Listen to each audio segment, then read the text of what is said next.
Well, we're not from the Crabble this evening. We are from the Magpie Circle Studios. Top of the show. Notts County hit back in a war of words with Dover Athletic. Postponement gate rears its ugly head again. And this one is arguably more feisty than if we'd actually played the damn game tonight. Not quite literally, in the last few minutes of this show going live, have released a very strongly worded statement. They've hit back in full at claims by Dover chairman Jim Parmenter that they forced the game to be postponed, and the statement shines a light on a complete lack of transparency and communication and respect afforded by Dover to Notts, to the point where Dover blanked virtually all discussions and attempts to organise a pitch inspection by the official match referee today. Want to hear from how far you got down to the Crabble for a second time. I know some of you got there all the way. I know some of you got half of the way. Complete and utter farce and a debacle today. Think we are going to hear more about this for a while. So tonight we aim to shine a light. Vent your spleen, tell us your thoughts and views, and we'll try and give you as much on the record and insider talking as we understand it. Leigh Curtis was on the show momentarily, but when the statement came out, he's just gone off to file that for the Nottingham Post. So as soon as he's done that, he will be back live with us to give us some thoughts. He's been having some private discussions with the National League. Let's do a recap and let's see where we get to. So, in terms of a timeline today, Notts County travelled down this morning as a squad. There was, I understand, severe scepticism about whether the game could take place. There had been discussions yesterday with Dover about the state of the pitch. There was plans to have a pitch inspection late morning. That was undertaken by a local referee, and it led to a statement being issued that the pitch was perfectly playable. Within a couple of hours of that, a couple of hours of the inspection, an hour of the initial announcement, the game had been called off. And there is some conjecture about how the game was postponed. The decision was taken by the match referee, but as we understand it, the match referee was not present at the stadium, as he had been told that he did not need to be there. There are claims and counterclaims that we will talk through. Clearly, by that time, official transport had left, fans had left by their own independent means. There was a quite incredibly bizarre statement issued by the Dover chairman, Jim Parmenter, and let us not forget, a former member of the National League Executive Committee until he took his toys home last year. He accused Notts County of putting pressure on the National League and said the game had been postponed remotely by the National League authorities. Notts have hit back literally in the last 5 minutes, and I propose to read that statement out in full. While you are watching this, you will be able also to take a look at it on the club's social media feeds. Okay. I think to put perhaps a bit of clarity in, I'm going to read Jim Palmer. I've transcribed Jim Parmenter's statement that was made this afternoon. I'm going to read that first, because there are really some quite amazing claims and a complete lack of humility or respect afforded to travelling supporters in this. He says the following, and I've transcribed this for those of you not already been able to watch it when it's on Dover's website. It is unbelievable.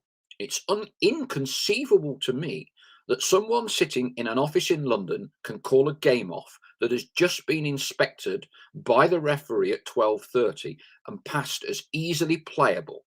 And then at 2:15, the game is called off by someone sitting in an office in London in conjunction, apparently, with Mark Ives, the general manager of the National League. 1 minute, They are fining us for not completing fixtures. The next minute, they are calling off fixtures and preventing us from completing them. This can only be due to undue pressure from Notts County on the authorities. We had the pitch inspection via a referee, which was perfectly playable. They say it is because of the weather forecast. I've got it here. At 3 p.m. onwards, it is sunny intervals and light showers. You tell me how someone sitting in an office 500 miles north of here, I think we should say at this point, clearly geography is not one of Jim Parmenter's strong points. 500 miles north of Dover will have him about 50, somewhere near the Shetland Islands, I think, most probably in the sea itself. Anyway, you tell me how someone sitting in an office 500 miles north of here can say whether the game should be on or off. It is an absolute disgrace, and we will be making a formal complaint over it. The manager has just been out on the pitch and cannot believe it has been called off. I have never known a game called off before because of a weather forecast. There are no hurricanes forecast, it's rain showers. It's just unbelievable and shows us the state of football, as it now is at this level.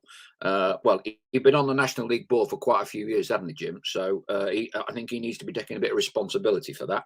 And then when asked about the food, we will find space in the freezers for the food, stand down the staff and consider who we will make a complaint to and when.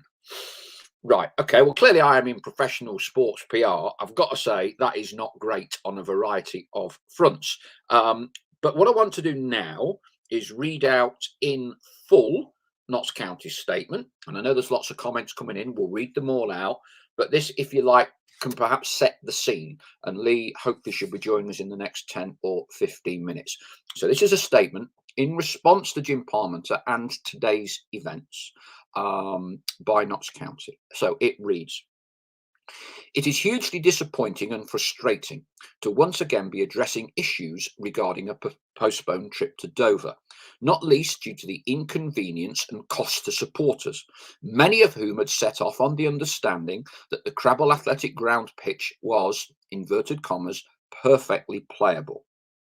On Monday, Dover's club secretary contacted our chief executive, Jason Turner, to advise that their view was that the pitch was in satisfactory condition. But due to the events leading to the late postponement of the initial fixture, they had arranged for a referee from the Kent FA to conduct a provisional pitch inspection at 11 o'clock this morning. Excuse me. My tea's only just gone down, having just got back. We were told that the match referee was unavailable at this time. Interesting. But that his FA colleague would liaise with him immediately thereafter. We therefore communicated to our supporters that while Dover had expressed no immediate concerns, plans were in place to reassess the situation if necessary, and that updates would follow in due course. It therefore came as a surprise to, it says Turner, I'll call it Jason, I don't want to be, too sound like I'm being dismissive, as a surprise to Jason when at 11:10 today, 10 minutes after the provisional inspection had been scheduled to start, he received a call from the match referee to say the aforementioned official was no longer available and that Dover believed their surface to be playable, having carried out groundworks on Friday. They had advised him the earliest they could schedule another provisional inspection would be for 12:20 p.m. And based on this information, the match referee informed us that he was instead going to endeavour to inspect the pitch himself at 4 p.m. Turner informed him that he wasn't comfortable with our supporters departing Nottingham without a qualified external individual providing their assessment of the pitch, insisting that due to past experience, the weather forecast, the distance, and significant cost to fans, it was imperative that the pitch was assessed in the early afternoon. The National League were in agreement and made arrangements for an official of the required level to conduct a pitch inspection shortly after 12:30. Having received no communication from Dover regarding the outcome of this inspection, Turner called their club secretary at 1 p.m. and was categorically assured that the pitch had been deemed perfectly playable and that the appointed official had no concerns about the match going ahead. Turner informed Dover that this information would be communicated immediately via our digital channels to help supporters make what we believed would have been an informed decision as to whether to travel, with the assurance that we would maintain dialogue with all parties in the event of a change in circumstances. Are we with it so far? The next communication received by Jason came from the match referee at 2:10, informing him that based on the pitch inspection report and weather forecast, he had decided to postpone the match. It is clear, therefore, that Dover's communication to us following the inspection was either misjudged or misleading. Following the announcement of the postponement, Dover published an interview with their chairman, Jim Parmenter, in which he inferred that the postponement can only have come as a result of undue pressure from Notts County. While we firmly stand by our decision to ask questions of Dover regarding the condition of their pitch and of the National League to arrange an earlier inspection, this was simply to ensure that our supporters were provided with the best possible information before deciding whether or not to travel. We vehemently reject Parmenter's inference that we were seeking for the match to be postponed. Not only have we once again incurred considerable team travel and hotel costs, but this week's training schedule has now been severely affected. We've already experienced severe disruption to our season for various reasons, and we're desperate to play this evening's match and continue the momentum we have built in our back-to-back wins over Barnet and Halifax. We will continue our dialogue with the National League as part of our efforts to promote the importance of clear, open, and accurate communication between clubs for the benefit of supporters. So, there you have it. What Dover have said and the response from Notts that has literally been issued within minutes of the start of this show. Right, let's read a few messages out. What do you think of the Dover chairman's statement? What do you think of Notts' statement? What do you think of what has gone on today? Were you one of those that's made the journey down? Have you got back? Have you ended up stopping down there? I saw quite a cheeky little text or social media message from Folkestone Invicta inviting Notts fans along to their game tonight. Their match is still definitely on. Your thoughts, your views. Leigh, when he's busy, finished writing that piece, will be joining us very shortly. I believe he has a bit more information to add. Let's have a look at the messages so far. PJ Defiance, hope everyone got back safe from Dover that travelled down. Bit of banter among some of you about what food you're having. TDR says, I'm disgusted. Jim Mack, got to the M25, gutted.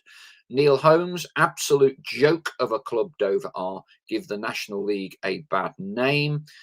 Max Seth, I was on the coach. Luckily, we only got to Bottisford. That's not too bad. Paul Hawkes was very unlucky to people who travelled. Gary Midgley, we should get the 3 points automatically. Chris Gosling, didn't Dover play at home on the Saturday? Ellie Elvey should get 3 points. I've just read our statement. On Twitter, Dover have clearly informed us wrongly. TDR, exactly, Gary. They postponed and they should pay for the mistakes. Max Seth, Parmenter's words are embarrassing. As a senior figure in the National League, he should be ashamed of what he said. Directing the blame at Notts is completely unacceptable. Ellie Elvey, he clearly didn't pass his geography GCSEs. Clearly he didn't. Neil Holmes wasn't looking at the same weather forecast the rest of us were looking at then. Yeah, from what I'd seen, it was constant rain this afternoon. Whether that changed at 2:59 or whenever he made that statement, I don't know.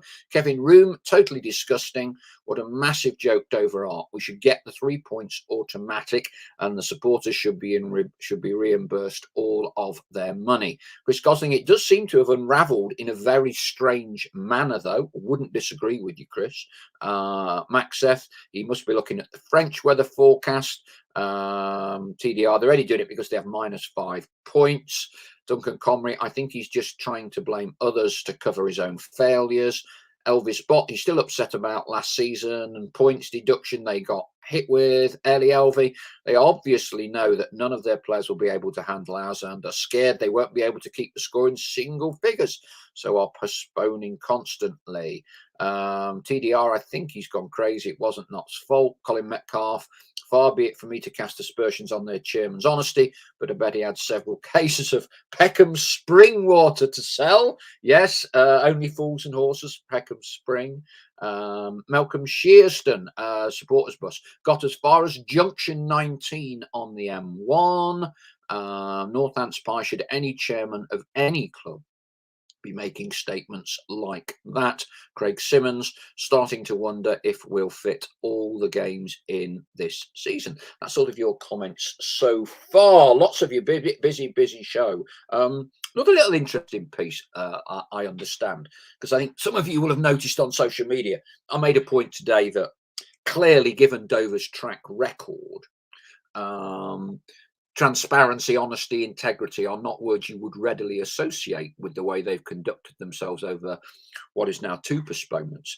From my old days at Leicester, what would certainly happen higher up the pyramid is when you go to an away game, your kit man or a member of the coaching staff would go into the ground, even if it was just down the road, 4 or 5 hours before kickoff, sit in the visitors' dressing room, have a few pots of tea brought to him, lay the kit out, read the programme and whatever it is that you do for 4 or 5 hours in an empty ground.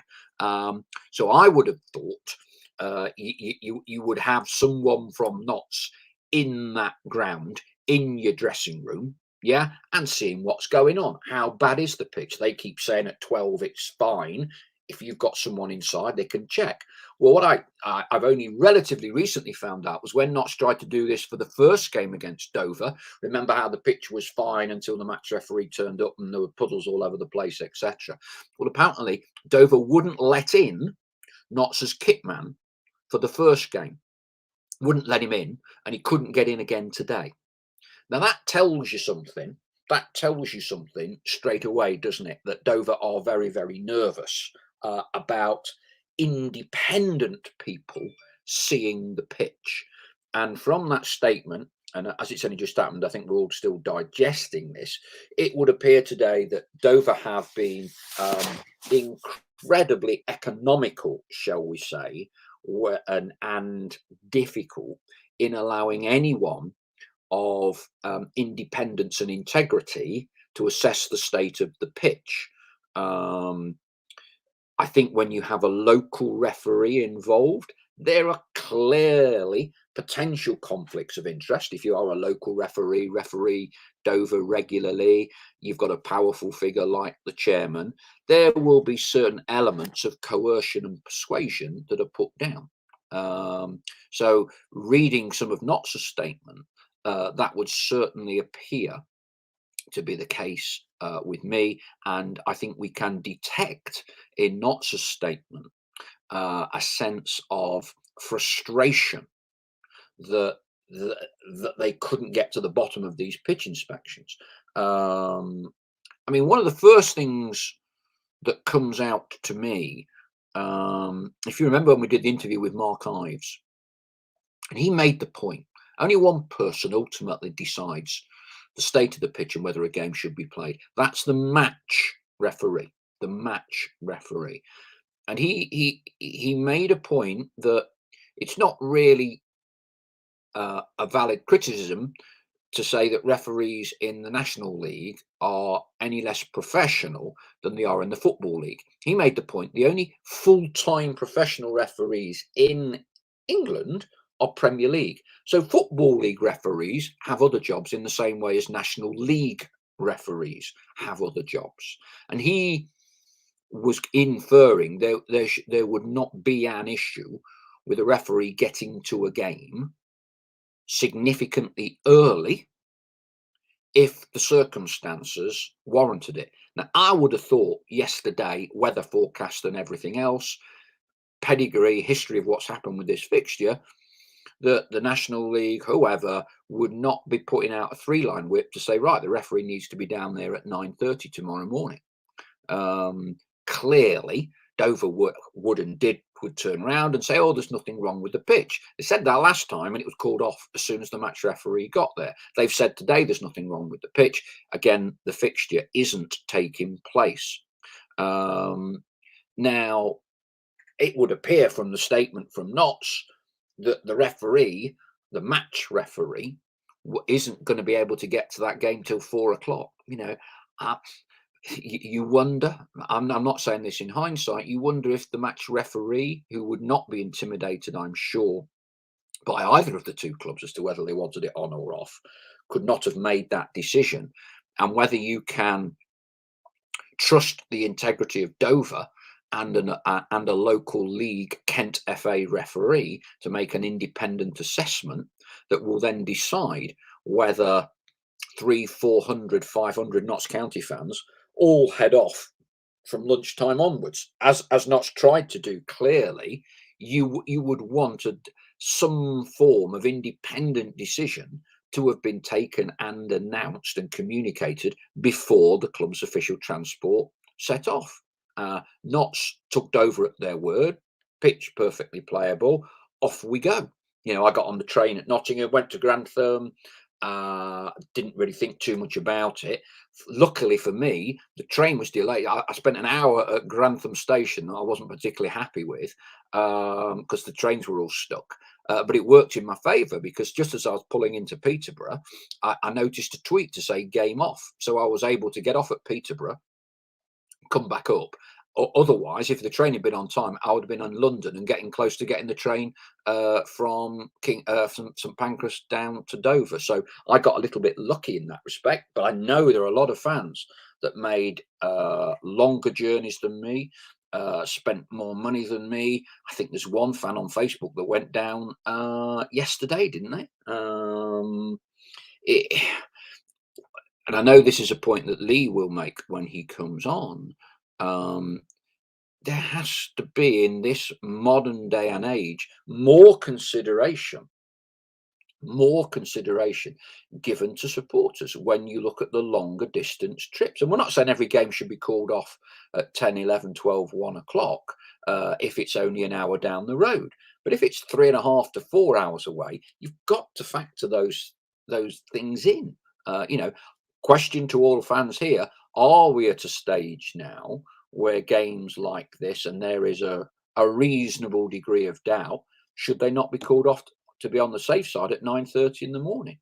Or do you want to keep gambling on these situations? The flip side of the coin then is that certainly with the larger clubs in this division now, many people will incur significant expense and will be highly critical of the league. I believe, am I right in saying Woking's off tonight at Kings Lynn? So another culprit there.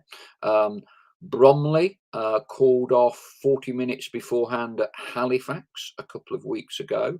I don't know whether there's an argument now that either match referees have to be there at 8, 9 in the morning. And if for whatever reason the National League can't afford to do that, they need to come up with another system, because you can't keep having these games being postponed. Ellie LV, and I think this is in response to my point about Dover not allowing in any representatives from Notts County before the game, before the pitch inspection. That tells me they know their pitch doesn't look great. Obvious conclusion that I would draw as well, Ali. We don't know whether that is true or not, but certainly the way that they've acted, it would suggest that. Kane Porter, we should be playing the next Dover game at home now. Chris Gosling, what a shame we have no fixture on Easter Monday. Would have been perfect for the rearrangement, but everyone else is playing. Cyprus ref says, sorry, but talk about giving Notts the points is ridiculous. Agree, not good, but cannot blame them for the weather. I don't think anyone's blaming them for the weather, Cyprus. It's the procedures and protocols that are in place to how to deal with situations like these. Neil Holmes actually comes back and says it's their lack of integrity, Cyprus ref. ZO. There clearly appears to be 4 divisions in this league. A top 8 to 10 teams being run well, who will be okay in League 2. Another 7 to 8 teams at their level, but some management 3 to 4 trying their best. Then Dover. Max Seth, I feel sorry for the players. They set off early morning. Ellie Elvey, saw a few fans on Facebook that had made the trip down yesterday and were staying in a hotel that was non-refundable. Dale Pike at Wealdstone versus Maidenhead off as well tonight. I guess the silver lining there, and I know it's London traffic, but that is not necessarily a 3-hour drive. Neil Woodison, Mickey Mouse League. Neil Holmes, the rearrangement doesn't affect Dover, but just gives Notts more of a headache with fixture congestion. What do we think? Magpie Circle Flock. Has the time, because a lot of people have been critical for game being postponed, inverted commas, weather forecast. Are we saying that we give every game every single possible chance to be played? Or are we saying we now need, certainly for longer range fixtures, we now need to err on the side of caution? So you kind of work on the basis it is going to rain heavy, the pitch is bound to be worse, we call it off, when technically at a certain moment in time when the pitch inspection is made, the pitch is playable. What do we think? Edward Moore says, would love to read their chairman's complaint when you decide who to send it to. Something tells me, I don't think, well, I suspect he won't even send it in because he knows he's got absolutely no chance of winning it. It does appear from Notts' statement that the way Dover kind of conduct themselves strikes me as being run in quite an autocratic way.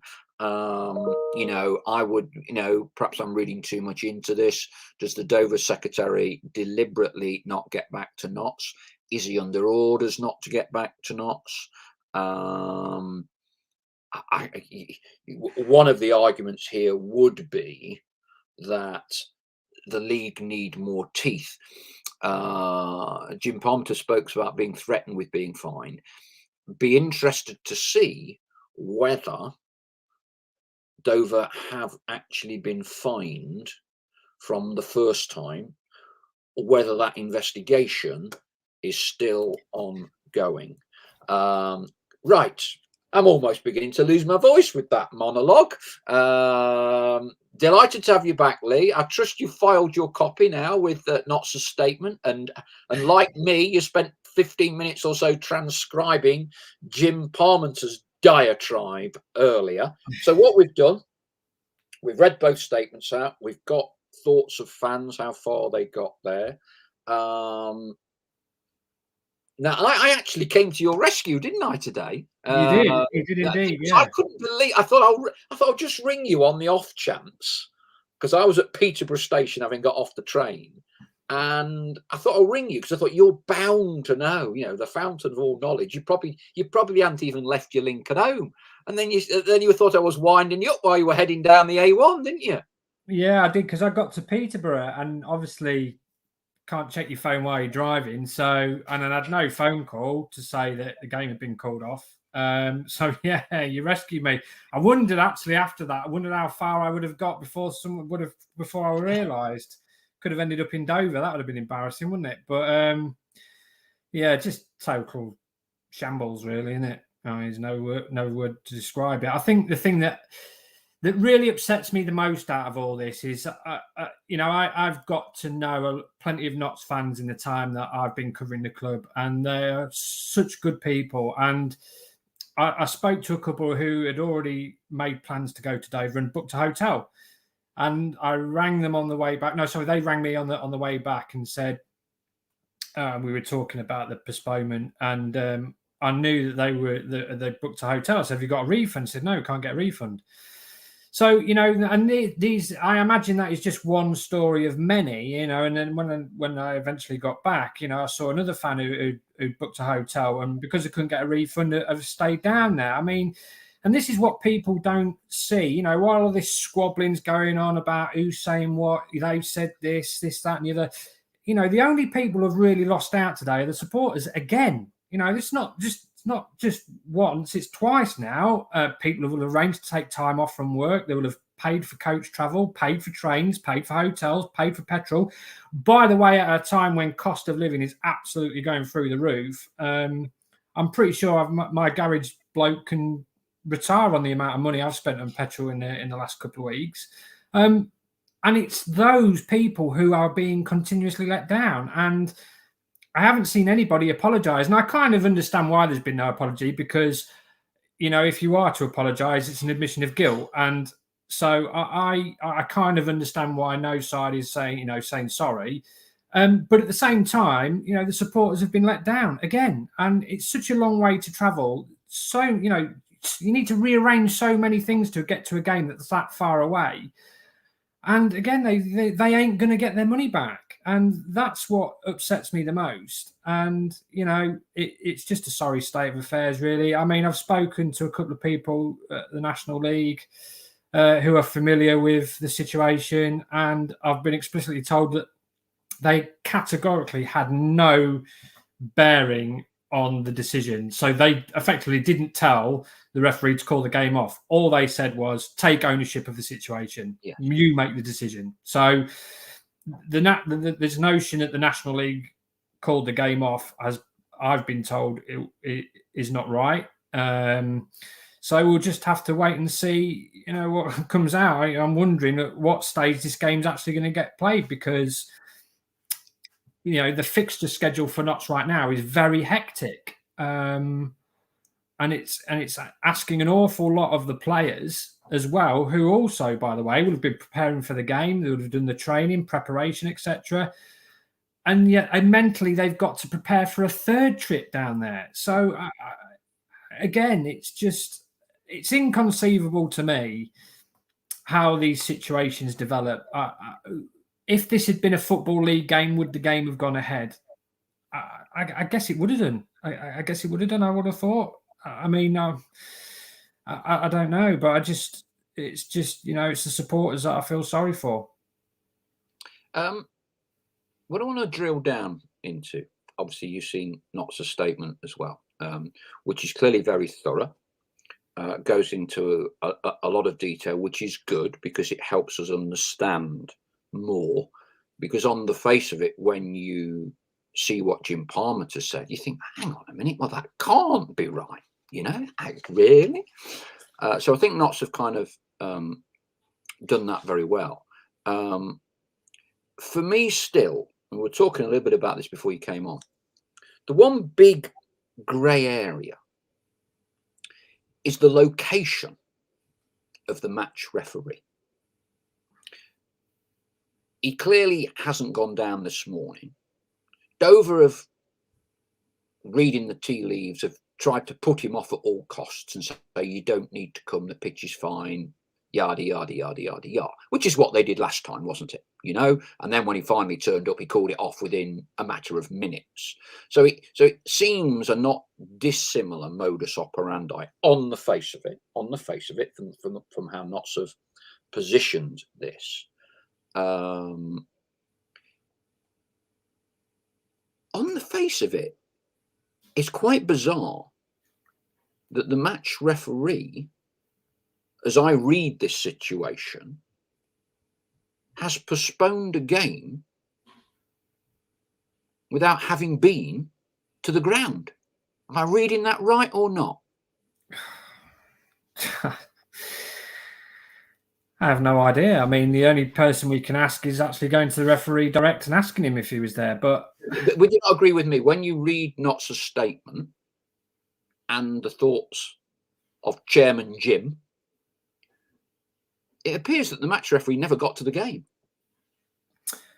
Well, I mean, in my experience, match officials don't tend to get to the ground until at least a couple of hours before kickoff. I've never known a match referee, and I'd love to be corrected. Maybe if there was a referee out there or who happens to be watching right now, I don't think it's common practice for a match referee to be at a stadium on the morning of the game they're due to officiate later on that night, because a lot of them are at work, aren't they? Yeah, a lot of them are at work. Higher up the pyramid, what happens, certainly back in, now I'm going back 20 years at Leicester, Premier League refs, and I think Championship, whenever there was an issue, staying in a hotel overnight the night before, and as such were then available to be called in at 8 o'clock in the morning, 9 o'clock, 10, if there was inclement weather. Yeah.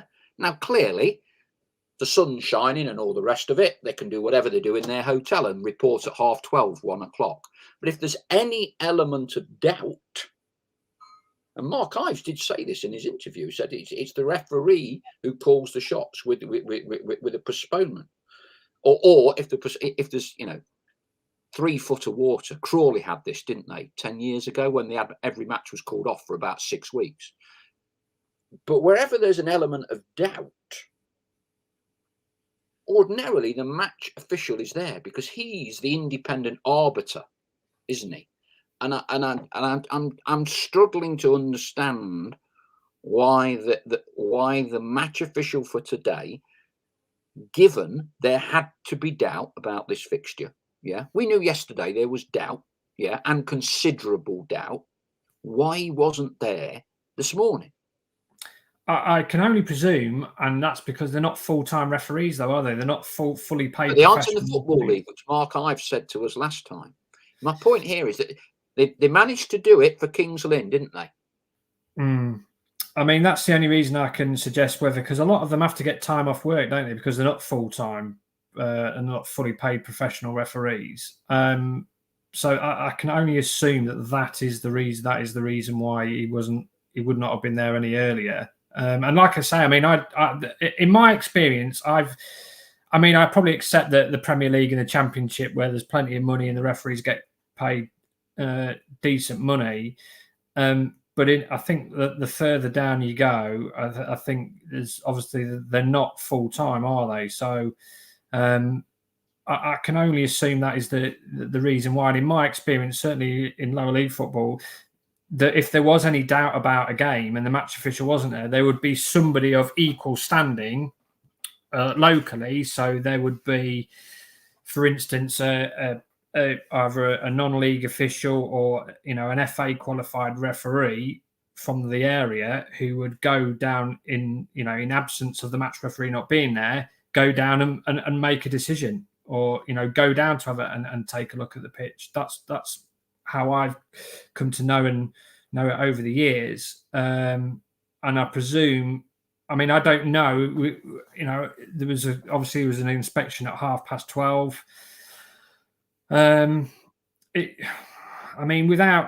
It's a shame because we didn't actually get to see the pitch either, did we? I don't think there's been any pictures of the actual surface. So he wouldn't have been allowed in because my understanding is, and I didn't know this, Notts' kitman wasn't allowed into Dover. The first postponement, when you arrive early, drop the kit off. Yeah, it wasn't allowed in last time, and wouldn't have been allowed in this time. So, in other words, no one from Notts can get access, which instantly is a red flag, isn't it? It's instantly a red flag. I cannot believe for the life of me, Paul, that Notts would want this game called off in any shape or form. Looking at the schedule they've got, why would they want it called off? They've just won back-to-back games. They want the game to be played. They're in decent form. They've scored 8 goals in 2 games. Why on earth? They've got a fully fit squad. So why, there's no injury problems. So that's what usually you would think if a team were pushing for a game to be postponed, it would be because there's COVID in the camp. Without many of the players have got injury problems, suspensions, etc., whatever. Yeah, there's absolutely, for me, no rhyme or reason as to why Notts would not want to play that game that was due to be played tonight. It just doesn't make any sense because, like I've just said, great win on Saturday against Halifax. Bashed Barnet 6-1 last Tuesday. They've got a hectic schedule. They don't want to have this headache of keep trying to find spare midweeks where they can cram these games in. They're going on two fronts at the moment in the league and in the FA Trophy. So I cannot, for the life of me, see any argument as to why Notts would want this game off. So I don't really believe this notion that Notts weren't keen to play that game. I absolutely, if you ask the players and the manager after a win on Saturday and a win in the league last week, they would have wanted that game on because you're trying to build up momentum. You're trying to build that form. You're trying to keep it going. You want the games, when you're winning, you want the games to come round thick and fast. But alas, obviously we're sat here when really we should be just approaching kickoff now, wouldn't we? It's 7:43, so 2 minutes would have been kicked off. So I don't understand this argument that or any reason as to why Notts would want the game postponed. Doesn't make any sense to me at all. Presumably, we would all be in agreement that Dover wouldn't want the game off either. Well, no, they've got the same situation, I imagine. I mean, I know their league position is a perilous one, but they're going to have the same problem as what Notts have, which is trying to get these fixtures played. And what people perhaps don't appreciate is that you don't want to be playing, or you don't want to get to a stage where you're playing Tuesday, Thursday, Saturday, having to cram in an extraordinary amount of fixtures in such a short space of time, because in terms of a playing sense, that really impacts players' fitness, fatigue, recovery from games. So, I don't, and that's a situation that affects both sides. So, I really don't understand, from both teams really as to why they would want the game called off.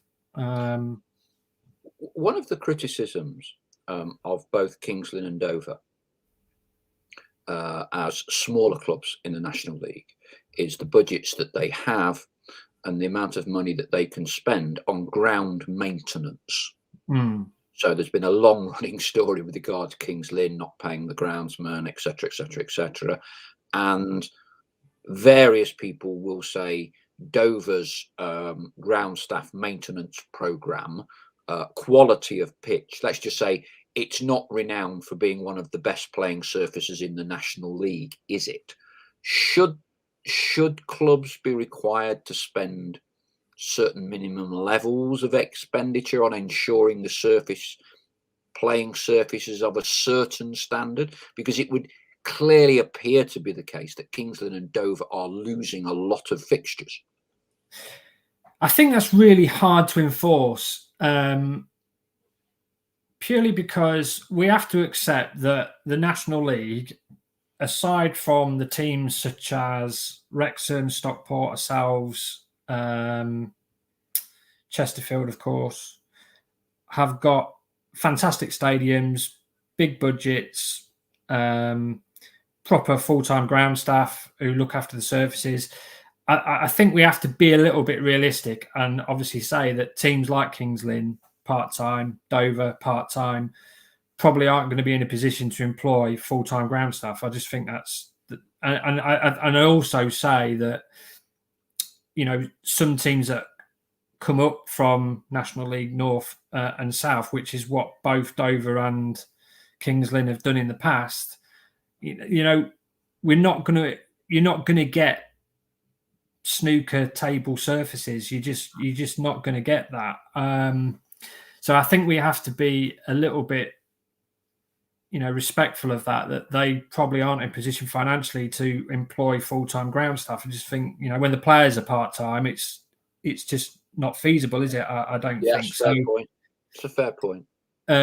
You know, if it's Dover or Kings Lynn, if they can afford to buy a better player rather than the ground, so they're going to invest it in the playing squad, aren't they, to give him a better chance of staying up? So I don't subscribe to this view that these teams should employ full-time ground staff, because it must be very hard for teams who don't particularly get good gates, are not awash with cash like some of the other teams in the league, to have somebody in place who makes the surface look like Wembley. I think they can do as best as they can, but unfortunately the caveat of that is that they are susceptible to the elements, as we saw at Kings Lynn. They aren't the greatest pitches. They will get badly hammered by the weather. Kings Lynn and Dover being two of them. I mean, I remember going to the Dover game. I think it was the first game of the season. Might have been last year actually, when Neil Ardley, and we were just coming back from COVID, if I recall. Yeah, we got beat 1-0, didn't we? Late set piece goal or something. Right, yeah, right at the end. Quality of the long grass or something. Yeah, I think on that occasion it was the grass that had just been too long. I think that was Neil's complaint, that it had not really been cut to an appropriate level. But you know, it's just one of those things you have to sort of grin and bear it, unfortunately, because, like I've just said, these teams just aren't in a position to, you know, have pitches like Meadow Lane, like a Stockport, like Wrexham, where they are maintained and looked after, watered every single day. You know, it's just one of those things, and one of those unfortunate things about being in non-league, to be honest. Cyprus ref, who hence the moniker, clearly was a ref. He says, and it's a partial answer to your question, Lee, and to mine. With 30 years experience at step 5 and 6, I would always get dialogue with a club if a doubt. The club would get a local referee to save me travelling. I would ask how close it was. I presume he means to being fit or unfit. Then speak to that referee if the call was close. Now that resonates a little bit with, because I'm trying to get to a point to understand why this game has been called off. That what Cyprus ref said there is how I interpret it. That it would be a local referee. If the match fixture wasn't on site, someone would get called in of a decent standing, a decent level, qualified, or quite high up, would come in and give it an initial inspection, and then he would talk to the match referee and say, look, this game's got no chance being played, or it looks okay right now, but you may have a decision to make at, I don't know, 1:30, 2 o'clock. Right. We're moving it on. Conspiracy theories abound. So, local referee inspects pitch. Says at this moment, it's okay. I suspect Jim Parmenter has, inverted commas, paraphrased that as perfectly playable. Yeah? Said that to Notts. Yeah? So Notts issue, perfectly playable, because that's what they've been told by Jim Parmenter. Yeah? In the statement that's come out about the postponement, the match referee, who, as far as we can ascertain, never got to the ground, has looked at the weather forecast. Clearly, all the weather forecasts we've seen says rain.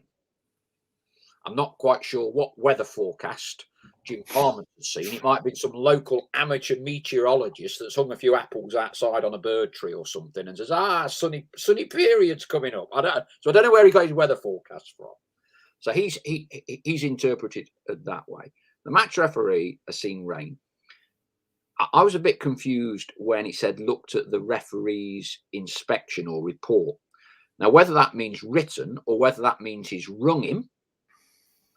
And if the local ref has said, and we're guessing, okay, it's guesswork. If he said it's borderline, at the moment it's playable.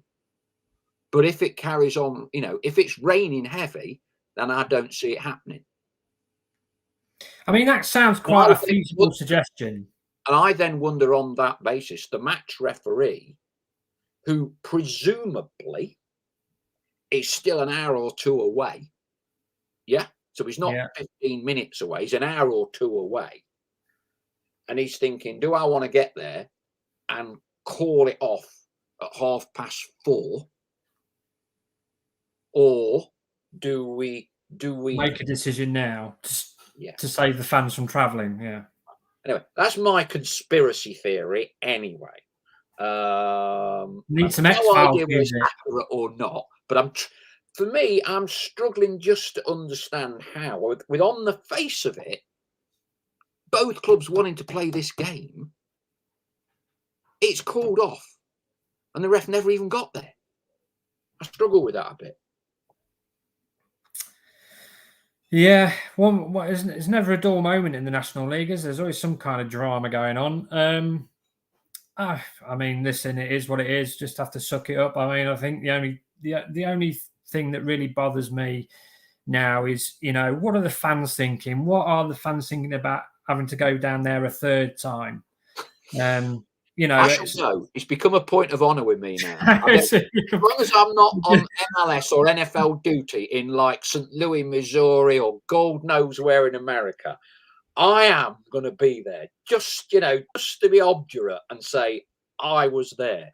I was there to see Dover versus Notts County. I mean, that's the big issue now. I mean, because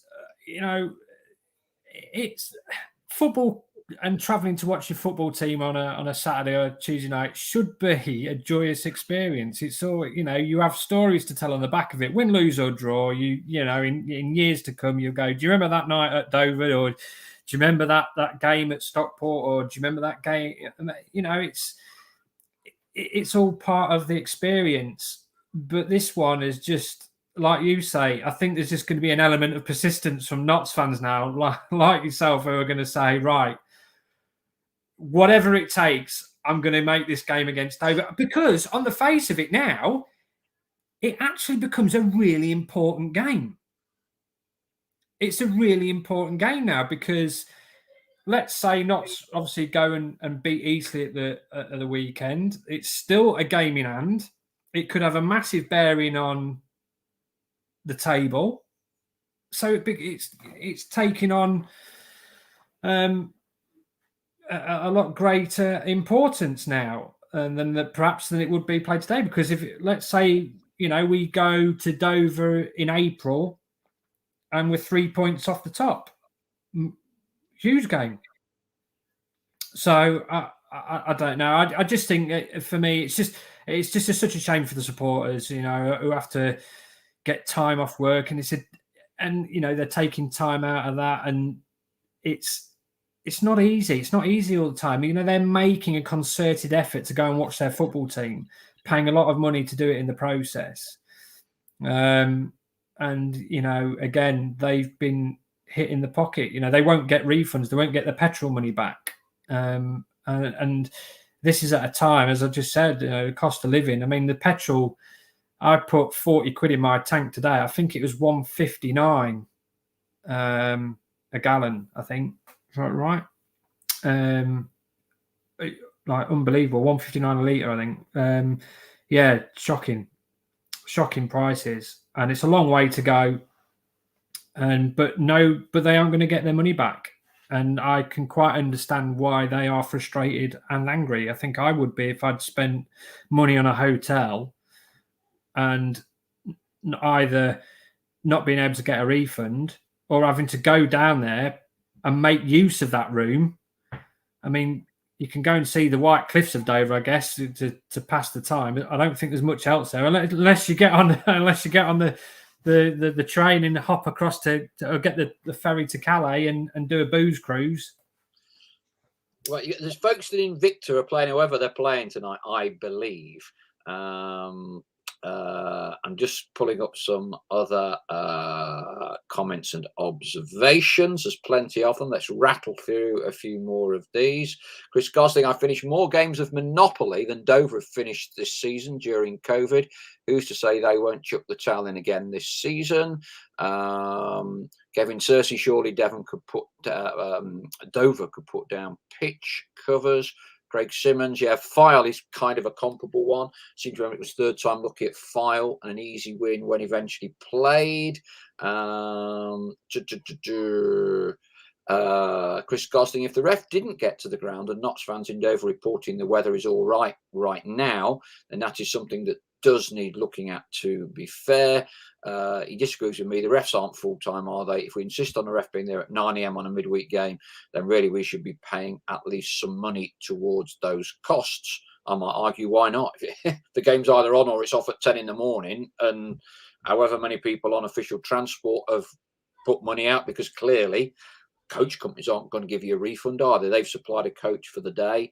And I understand the point you make about the hotels.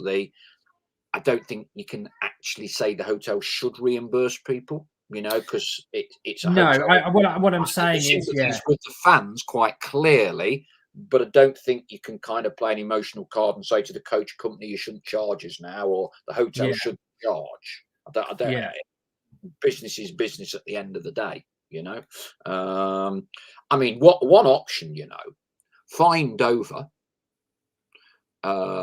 or give them, or say to them, we'll fine you £3,000, or you can make a £3,000 donation to Notts County to pay for travel costs for the next game. And if they choose to fine, then the National League use the fine money to give to Notts fans. But either way, there's a kind of enforced recompense from Dover to Notts. Although clearly they're going to argue on this postponement, aren't they? They're going to argue we wanted it on, and it should have been on. And how will we prove one way or the other? I have to say, out of all the teams in the National League, I didn't expect this kind of rivalry with Dover Athletic now. I mean, Chesterfield you expect, but this Dover Notts rivalries, make good headlines. Yeah. Duncan Comrie, if the official referee didn't get to the ground, then obviously the referee who did the earlier inspection gave him an honest assessment of the state of the pitch. And I think that's right, Duncan. And I'll just read a sentence from Notts's response. The next communication received by Jason Turner came from the match referee at 2:10, informing him that based on the pitch inspection report, well, that pitch inspection report can only have come from the local ref, because it would appear no one else has done a pitch inspection, that based on the pitch inspection report and weather forecast, he had decided to postpone the match. He there clearly refutes Dover's suggestion that it was not trying to influence the league and the referee to call the game off. I think that's kind of where we can get to. I don't get that. Like I said earlier, there's absolutely no rhyme or reason as to why Notts would want that game postponed. I've discussed those reasons before. It just doesn't make any kind of sense to me. So yeah, weird. Yeah, it's something I forgot. Chris Gosling, I still want my streaming fee back from last season, Gary. There were problems with the stream for Dover, if I remember right, and I can't quite remember what it was. I think it's because not so many Notts fans. Yeah, it crashed it. But I was one of them. I didn't pursue claiming my money back, and I think that was the case with a lot of Notts fans. And you still get back to common decency and respect that Jim Parmenter, even with the statement and some of his outlandish claims, I think they apologised, didn't they? If I remember rightly, Dover. I think sorry to our home fans that this game isn't taking place. At least just a degree of humility, because there was none, if I remember rightly, when the previous game got postponed as well. Even though his assistant manager was completely at odds with his interpretation of the state of the pitch, if I remember right. Yeah. Well, I just hope we go down there and it's sunny next time. Who else have we got? Max Seth, Dover could always allow us to have a 0 entry fee if you show evidence of having a travel ticket for the first or second time. Max, not a chance. Lee Scarrett, Inverness is 491 miles from Dover. So assuming Jim Parmenter does know his geography, then the National League, according to him, have an office 9 miles north of Inverness in some secret bunker somewhere that none of us know about. Okay, there you go. Secret National League headquarters is 9 miles north of Inverness. You got to laugh, ain't you? It's been a bloody long day. Chris Jordan, Folkestone Invicta versus Cray Wanderers, currently 0-0. For information, Folkestone Invicta have posted a welcome to all the Notts fans who've gone to their game on. I love it. Whoever does social media at Folkestone Invicta, you need to get yourselves into the Football League, don't you? Because you're sharp. Whoever that is, they're sharp. Zedo, is the Dover chairman kicking out against the National League board protocol as he is no longer a key player within that National League club? Oh, I think Jim's a very modest, unassuming chap, Lee, from that interview. I'm sure he wouldn't think like that, would he? He's not got a bruised ego, has he? No. I mean, I do. I mean, it must be very tough for them because, they're not a club blessed with cash, and, they did have a few problems, didn't they? Specifically with COVID, etc. And yeah, I know it must be very difficult. He won the payout from the old lottery money, didn't he? Emergency grant aid. I can't remember because they didn't finish the season last year, did they? I don't think. No, but if you remember, when it was all voted and the people on the board. One of them was the Boreham Wood guy, yeah. One of them was a Dover guy, because this was part of the big row, if you remember. The smaller clubs with the very low average crowd propagated a view that the clubs should all receive roughly the same, when in reality, the monies that were awarded were meant to be a loss of revenue, not an through attendances, through lost attendances, wasn't it? That's right. I remember now. Yeah, because a lot of the teams at the top, like Chesterfield, Notts, etc., who had big gates, were getting the same amount of money as somebody who got gates of 400, 500 or 1,000 or whatever. Yeah, I remember now. Yeah. So much has happened, hasn't it, in the last couple of years?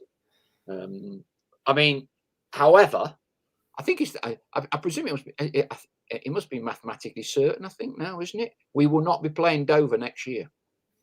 No, I don't think so. No, not in the league anyway. Not unless they have a miraculous turn of form, yeah.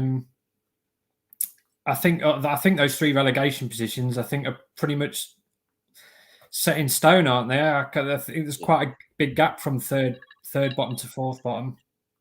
Yeah. Chris Jordan, by the way, Folkestone had a pitch inspection an hour before their game. Max Seth, I can't wait to hear IB's thoughts on this. He was annoyed last time, so I can't wait to hear him this time. At least we're at home Saturday, aren't we? I've even forgot who we're playing Saturday amidst all Eastleigh. Blimey, yeah, we do well against them, don't we? Eastleigh at home, isn't it? Yeah.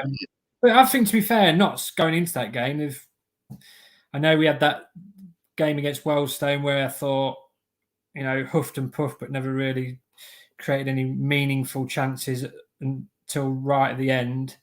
And then obviously got beat after that by Grimsby, or was it Bromley? Bromley, then Grimsby, wasn't it? And Grimsby. But in fairness to Notts, since then they've responded really well. I think it's helped that Ruben Rodriguez looks like he's finally coming back into form. He's been up and down a few weeks. Callum Roberts, to me now, is playing really well. Yeah, agree with that. And looking like the player he was when he first came to us from Blythe. And obviously, Big Eli, he looks as if he's come in and may have some part to play in the final few games of the season. So I think, with that in mind, I'm quite confident going forwards. I think perhaps what's affected Notts the most, and to give them their credit, they haven't used it as an excuse. But I imagine with the playing a game, having a week off because of a postponement, and then playing again, and it's been quite interrupted. They've never really been a consistent period where they've been playing Saturday to Saturday or Saturday Tuesday, and they were in such good form, and then they sort of hit that little wall of, didn't they, where they would play and then a game would get called off, like Barnet, for instance, at home it was on the Friday night, wasn't it? For COVID and injuries, etc. So I kind of sympathise with them a little bit because they were in great form. And to be fair to Ian, he's never used it as an excuse, even though I do believe that it has had an impact, because I think it's all about momentum, isn't it? You want those games to come around when you're playing well, and it can't be hard just to it's got to be hard to sort of take your foot off the accelerator a little bit, and through not being involved to then be expected to pick yourself up and then go again. It's like anything in football, isn't it? I think it's that momentum's absolutely crucial. Yes. You'd like to think, we've got 2 home games, haven't we now? So you'd like to think we will be getting momentum from a point of view of playing 2 games a week. On slightly different take, a couple of the guys are mentioning it on here.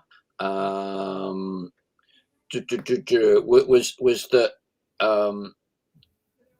the inference from the chairman of Dover possibly was the pressure to make a decision rather than necessarily call it off, which is an interesting, slightly different interpretation, in the sense that I think this is what the guys are trying to make the point, that Notts wanted to have a proper inspection, communicated, etc.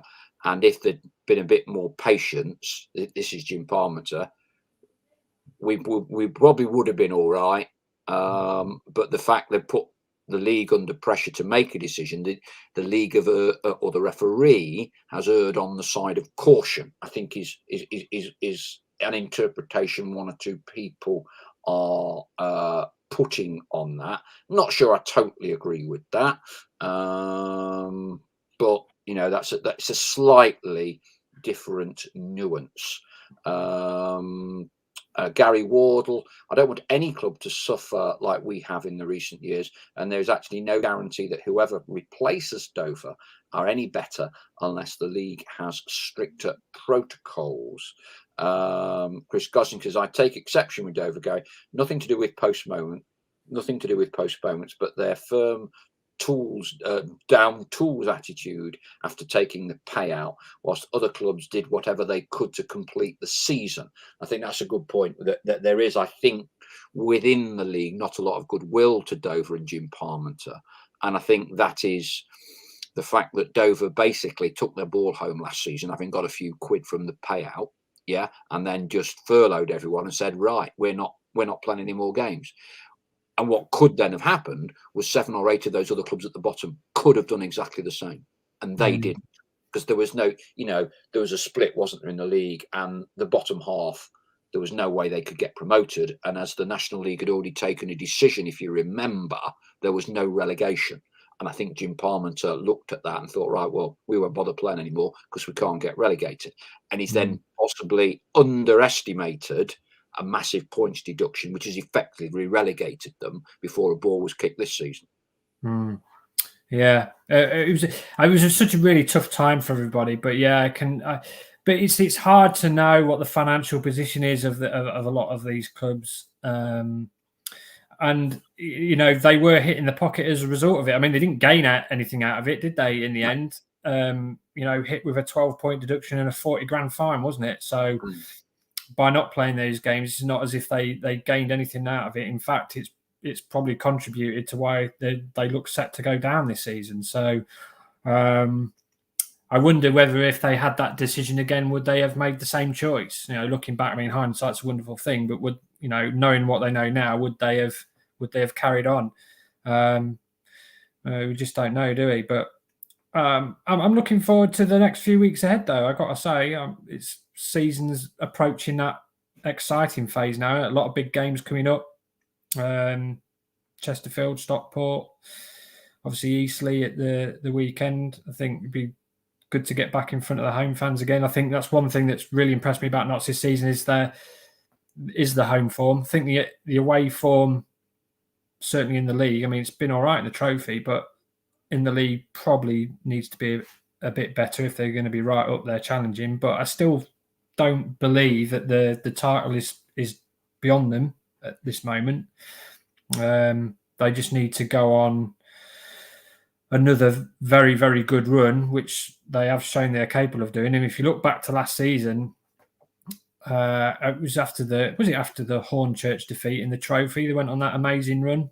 Ruben came back into the team, didn't he, and had an unbelievable end to the season. I think that's what they're going to need again if they're going to try and catch Stockport and Chesterfield at the top there.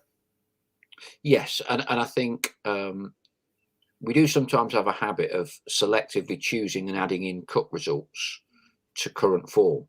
So a lot of people trumpet 6 wins on the trot, which is entirely correct. I think I'm right, but that was only 4 league wins. I agree with you. I still think top spot is achievable, but as opposed to winning 4 on the trot, for that to become achievable, we've got to win 7 or 8 on the spin, or win 8 or 9 out of 10 to stand even a chance. Because unless you put that kind of quality of collection of points together, I don't think you're going to make the ground up. Mark Stellard's made the point. You can look at Stockport in isolation. You can look at Chesterfield. And I believe someone just said that Boreham Wood are winning. So that would take them something like 7 points in front of us with a game in hand or whatever it is. I think they're the ones to watch, you know. I mean, everyone's talking about Stockport and Chesterfield and that mob, but I think Boreham Wood, I watched them against Bournemouth in the Cup, and they're so defensively well organised. We had this conversation, yeah. That I would not bet against them from being involved right among the title challengers come the end of the season, because I think Luke Garrard's a very good manager. Okay. He's got them well organised. They've got a goal threat. They're big, they're strong, they're powerful. And, you know, I watched them against Bournemouth and they were so impressive. So impressive. I mean, Bournemouth, you would expect, did create chances, but through a mixture of putting your body on the line and a little bit of luck, because you need a little bit of luck in the cups, they got over the line. It was a brilliant performance in the end. And he just seems to know what the league is all about, doesn't he, Luke Garrard? You know, they don't have the biggest of budgets at Boreham Wood, but he knows how to put a team together, that's for sure. Yeah, and also, although I think he's probably only the same age as Ian. I don't think he's he might even be younger, I don't know. But I mean, he's already had 3 or 4 years. I mean, people forget that he got them to get them to a playoff final and they lost to Tranmere. Yes, that's a few seasons ago, you know. Yeah. I think they've just got a nice blend about them. You know, very strong. I mean, even in that game that they played against Notts, when Notts took the lead, I mean, I thought Notts that night actually played pretty well. I thought the first half they were excellent. I can't remember Boreham Wood ever really threatening them, but Boreham Wood showed, you know, they only needed one chance really. I think it was Tyrone Marsh, wasn't it, who scored? Only needed that one chance. It was the only chance really they had all game, and so they nicked a point. And like good sides do, you know, if you're challenging for promotion, you're able to come through those sticky spells in games, either coming out of winning or taking at the very least a point. Right. I can see you're looking a bit tired. It's been a long old day. We never even got anywhere near ready, Dover. You only got as far as Peterborough. Well, in the first time out there, I actually got to Dover when Nick Richardson, the head of comms, rang me and said, turn the car back around. And I was just like, you know, and then to make it worse, I then got a 75 quid fine from the dart charge because obviously they've abolished the payment system where you could pay by card or pay by cash. So they have this ridiculous system where you have to pay for it before you cross, or you can pay before midnight the following day. Yeah. But of course, I was it's, and you know, I do accept responsibility. However, what I will say is that if you live around that area and you're crossing the Dartford crossing, you're like, when you get back home, you're like, I'll sort that out now. I'll do it now. But I had another 3 hours to go before I got home. By which time I was away with the fairies. I'd forgotten all about it. Come home, switched the laptop on, was doing work, and then the next thing I know, there's a letter on my doormat saying, "Yeah, you owe her the government 75 quid." So I wasn't very happy about that. So yeah, wasn't the best of trips. Any fans that have driven down and got over the Dartford Bridge? Yes, this is a reminder. Pay the dart charge. Soon as this show is finished, in about 30 seconds' time, pay your dart charge, right? So you don't get a fine like Mr. Curtis, because it's already not been the most productive of days. You don't want to get a fine. You don't want to get a fine as well. No, I was not amused. No. Leigh, thank you ever so much indeed for joining us. Now it's been nose to the grindstone since you got back, hasn't it, with various statements and I mean, the irony is a ball hasn't been kicked in anger, yet there'll probably be more coverage and interest in this and debate about a game that never actually kicked off. Yeah. I hope when it does get played, it lives up to all the drama of the excitement and drama of what's gone on before it. I won't be happy if it's just a boring 0-0, that's for sure. Well, a little bit of extra spice. Thank you ever so much for joining us. Thank you to one and all for all joining in, and it's big numbers tonight. I thought perhaps we should do it tonight rather than tomorrow. At least, you know, get it out of our system a little bit. And the beauty now is we've got, am I right in saying this, Leigh? We've got 2 home games coming up. Yeah, Saturday, Tuesday. You'd like to think those games will both be on. We can get our teeth into the season now. I'm a big fan of 2 games a week. I know perhaps more technically minded coaches want those extra days on the training ground, but did speak to a couple of the players, Leigh, at Colin's funeral. And I said, do the modern players, because the old timers always play twice a week, no training there, you know.